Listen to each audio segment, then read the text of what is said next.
Natapos ang ating last chapter sa Wisteria Wand and Sword, kung saan ipinaliwanag ni Professor Wertner ang abilidad na mayroon si Will Surfort, na siya lamang ang nag-iisang warrior sa kanilang mundong ginagalawan, nagawa ding matalo ng ating bida ang Evil Sentinel, na nagkakahalaga ng 10 credits, at nailigtas si Sion sa kapahamakan. Ngayon, atin nang simulang talakayin ang susunod na chapter ng Wisteria Wand and Sword, at ito ay ang chapter 2.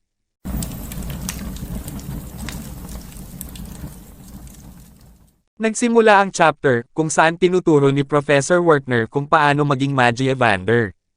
Kapag pinag-uusapan natin ang pag-akyat sa tore, karaniwan nating tinutukoy ang pag-unlad papunta sa itaas na institusyon.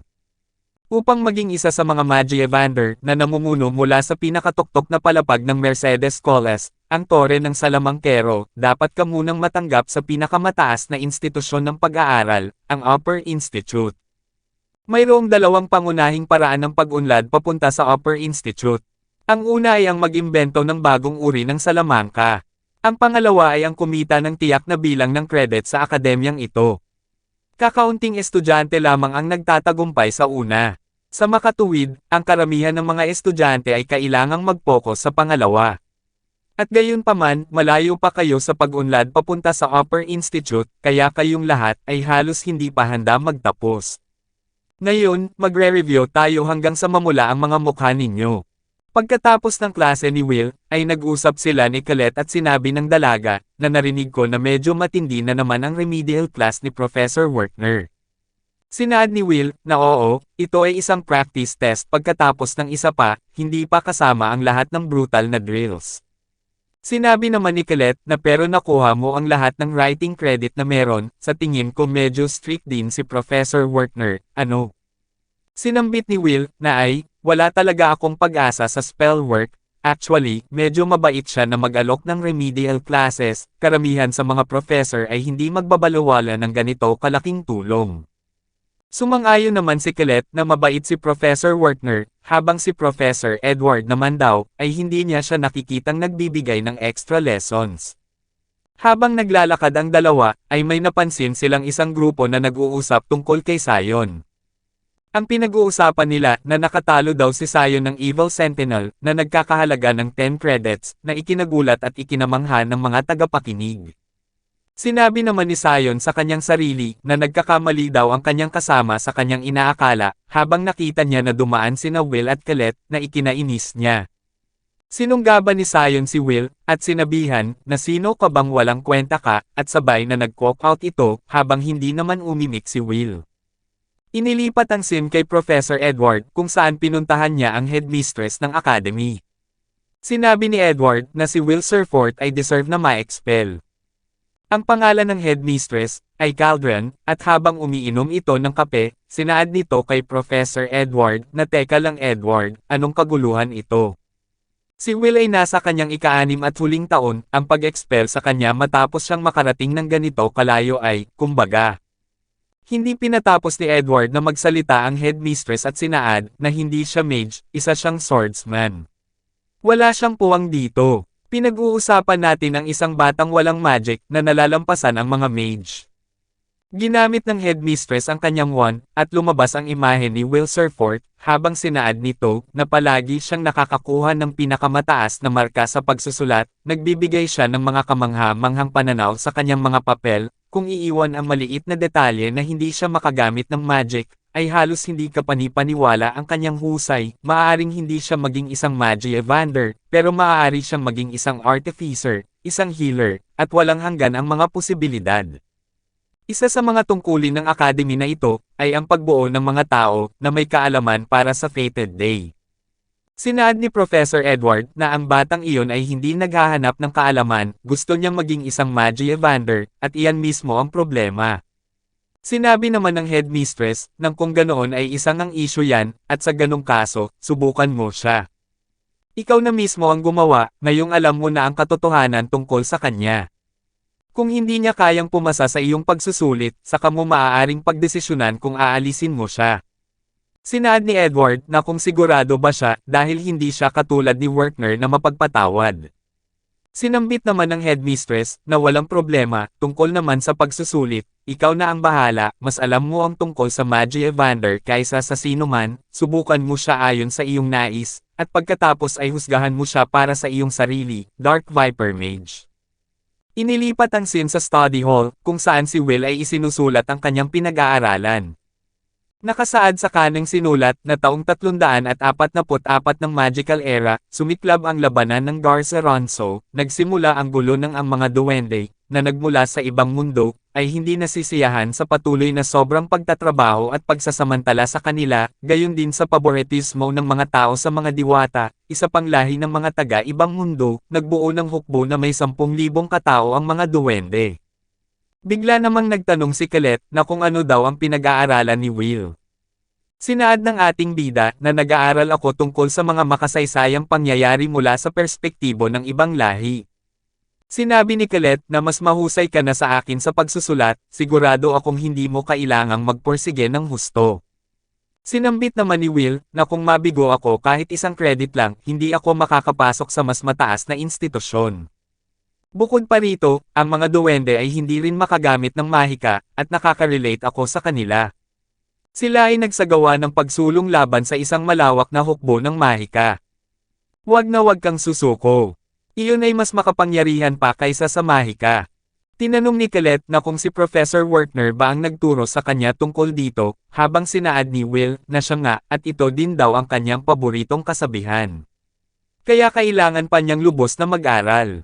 May napansin si Colette na para bang ang buhok daw ni Will ay nagkukulay gray. Ikinagulat naman ng ating bida ito, habang sinaad ni Colette na dahil ito sa labis na kasipagan niya sa pag-aaral. Bigla namang dumating si Professor Edward, at kinausap si Will, upang papuntahin ito sa spell hall. Inilipat ang scene sa spell hall, kung saan naroon na sina Professor Edward at Will Surfort.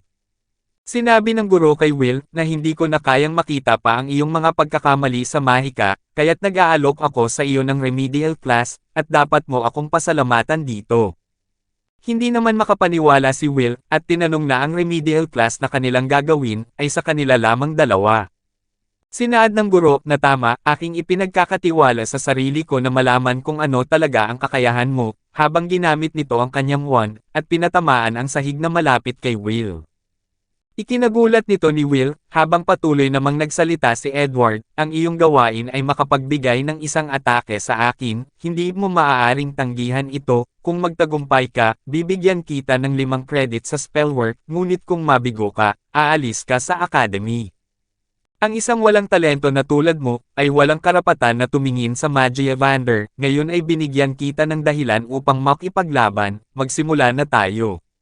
Biglang gumamit ng mahika si Professor Edward, at nagbigkas ng magic word na Dax Darbicans.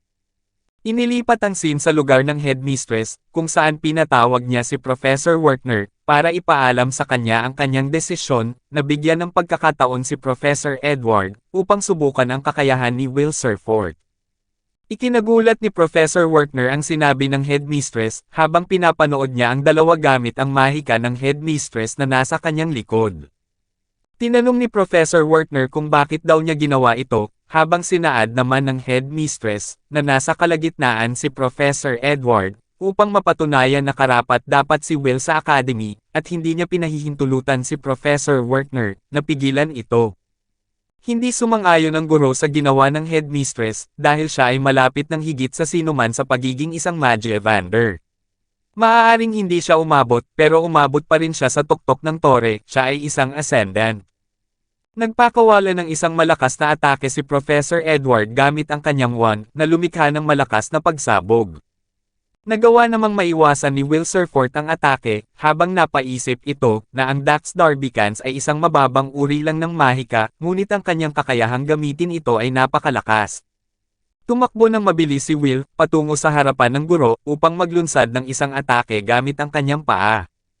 Naharangan ni Professor Edward ang atake ni Will gamit ang kanyang mahika, na tinawag niyang Darge, habang sinaad ni Will, na pati ang depensa ng Professor, ay lubhang malakas. Sinaad ni Professor Edward, na akala mo bang kaya mong sipain ang isang magical shield? Kaawa-awa ka.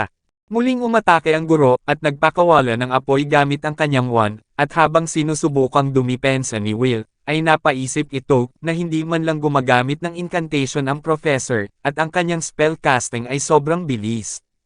Hindi rin siya makahanap ng butas sa kanyang mga atake, at pati na din sa kanyang depensa, kaya hindi niya ito magagawang magasgasan man lang. Sinaad ng professor na gagamit lamang siya ng dalawang uri ng mahika. Apoy para sunugin ito, at shield spell para harangin ang kanyang mahihinang atake. Winasiwas ni Edward ang kanyang wand, at nagsambit ng magic spell, na Magical Doctrine number 27. Sinaad din nito, na kung hindi niya kayang matutunan ang 1,000 magic spell, kung gayon, ay magmaster ka ng isa. Ang isang spell na iyon, ay magiging 1,000 palaso sa iyong quiver. Habang nasa harapan ni Will ang professor, ay may mga magic circle ang lumabas sa likuran ni Edward, habang napagtanto ng ating bida, na ang ibig sabihin ng kanyang professor, ay multicasting spell, at ito ay Dax Darbican's Barrage. Sinaad ni Professor Edward bago niya ibato ang kanyang atake, na paalam, walang talento. Ang napakadaming magic circle na inilabas ng guro, ay naglabas ng napakaraming mahika, na patungo sa ating bida. Sinubukang dumipensa ni Will Surfort, ngunit dahil sa dami at lakas ng abilidad ng professor, ay tumama ito sa kanya, at lumikha ng malakas na pagsabog. Habang nakahandusay si Will, ay napagtanto niya na hindi niya magagawang matalo ito, at ganito daw pala kalakas ang isang first-class mage. Dagdag pa ni Will, na kung nasa kanya lamang sana ang kanyang espada. Ang alagang pusa ni Will, ay nangangamba sa kanya, at bigla itong umalis ng spell hall. Inilipat naman ang scene, sa study hall, kung saan inaalala ni Colette si Will, at sana na okay lang ito. Biglang dumating ang pusa ni Will sa harapan ni Colette, na pagod na napansin naman ni Colette. Sinusubukang buksan ng pusa ang locker ni Will, habang napagtanto ni Colette na maaaring may nangyari kay Will. Kinuha nila ang espada ni Will na nasa kanyang locker, at mabilis na tumakbo patungo sa spell hall. Habang nakayuko si Will, sinaad ni Professor Edward na narito ang isang maliit na pagsusulit tungkol sa laban sa Garceronso. Ang mga hangal na duwende, ay bumangon kasama ang isang hukbo ng 10,000, ngayon, sabihin mo sa akin, ilang mga mage ang kinailangan upang mapatamba sila. Hindi sumagot si Will, habang sinaad ng professor na isa lang, at tinapakan nito ang ulo ni Will. Sinaad din ng professor, na 10,000 sundalo ang nawasak ng isang Vander. Ganito ang takbo ng mundo. Palaging mas makapangyarihan ang wand kaysa sa espada, kaya kalimutan mo ang iyong hangal na ambisyon. Bigla namang inangat ni Will ang kanyang sarili, at hinawakan ang paa ng professor na nakapatong sa kanyang ulo. Sinaad ng ating bida na maaaring tama ka, ngunit gusto ko pa ring maging isang Magie Evander. Nainis ang professor at sinipa niya ito, habang sinaad niya na ano ang maaaring mag-udyok sa iyo na gawin ang mga ganitong sakripisyo. Ito ba ay isang marangal na layunin mo? Tumayo si Will at hinawakan ang salaming binigay ni Elf Arya sa kanya, at sinambit, na gusto kong makasama ang babaeng mahal ko. Gusto kong tuparin ang ipinangako ko kay Elfie. Sinaad ng galit na professor, na walang kabuluhan, ito ay hindi marangal. Hindi desente. Magpupersige ka sa rurok ng lahat ng magic, dahil sa isang hangal at mababaw na pagkahumaling. Wala ka bang hiya? Sinabi ni Will, na maaari itong mukhang katawa-tawa sa isang matanda, pero ito ang gusto ko, kaya gagawin ko ang lahat ng makakaya ko. Dumating na si Colette at agad niyang inihagis ang espada ni Will, patungo sa kanya. Nagawa namang mas alaw ni Will ang espada, at nagpasalamat siya kay Colette. Hinugot ni Will ang kanyang espada, at sinuot ang salaming binigay ni Elf Arya. Inihanda na niya ang kanyang sarili, upang maglunsad ng atake kay Professor Edward. Sinaad ng guro, nagagamit ka ng espada sa halip na wand, ikaw na makasalanan. Nag-umpisa ng kumilo si Will, tumakbo ito ng napakabilis habang dala-dala ang kanyang espada. Si Professor Edward naman, ay nagpakawala ng maraming magic spell upang patamaan ang ating bida, ngunit nagagawang hiwain ni Will ang mga magic attack ng guro. Sinambit ni Professor Edward, na naiintindihan ko, gumamit ka ng Moria Blade, upang putulin ang aking magic, ngunit biglang naglabas ng napakadaming magic circle ang guro sa kanyang likod, habang napansin naman ni Will ito na ikinatakot niya. Nakaramdam ito ng panginginig, at masusunog na naman daw siyang muli, ngunit pinilit niya ang kanyang sariling harapin ito dahil ito lamang daw ang paraan upang matalo siya. Sumigaw si Professor Edward na katapusan na daw ni Will, at sabay-sabay nitong pinakawalan ang kanyang kapangyarihan patungo sa ating bida. Habang patuloy sa pag-usad si Will, sinabi nito sa kanyang sarili na mayroon pang iba sa kwento ng laban sa Garceronso. Si Gareth, ang matapang na general ng mga duwende, ay nakita ang kanyang mga kasamahan na bumabagsak sa paligid niya. Ngunit, kahit ganon, ay nakapagbigay siya ng isang suntok sa kanyang kaaway. Ang mage ay humanga sa matapang na mandirigma at kinilala ang kanyang kahusayan. Nang matapos na ang ataking ginawa ni Professor Edward, ay biglang lumitaw si Will sa ere na hindi inasahan ng professor. Habang nasa ere ang ating bida, sinaad nito sa kanyang sarili na ang espada ay kasing tibay ng wand. Lumapag si Will sa likuran ng professor. Hinarap nila ang isa't isa, at ginamit ang kanilang armas, upang umatake. Matapos magtagpo ang wand ng guro, at espada ni Will, ay nagasgasan sa pisngi si Professor Edward, na ikinagulat niya. Sinabi ni Professor Edward, Will Surfort, bibigyan kita ng pabuyang 5 credits, at mabilis na umalis ito ng spell hall. Nilapitan ni Colette si Will, upang tignan kung okay lamang ito, habang nawalan na ng malay ang ating bida. Inilipat ang scene sa kinaroroonan ni Professor Wertner at Headmistress. Sinabi ni Professor Wertner na si Will ay hinarap ang Bar H sa kanyang kagustuhan upang makapunta sa bulag na bahagi ni Professor Edward.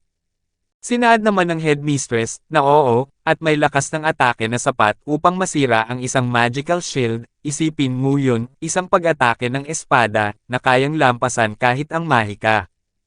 Maaaring sabihin ng ilan na ang sandaling iyon, si Will ay naging espada. Dito na natatapos ang pangalawang chapter ng Wisteria Wand and Sword. Paki-follow and like naman po ng ating Facebook page, nasa description po yung link. Muli huwag kalimutang mag-like, comment, share at subscribe sa ating channel. Salamat!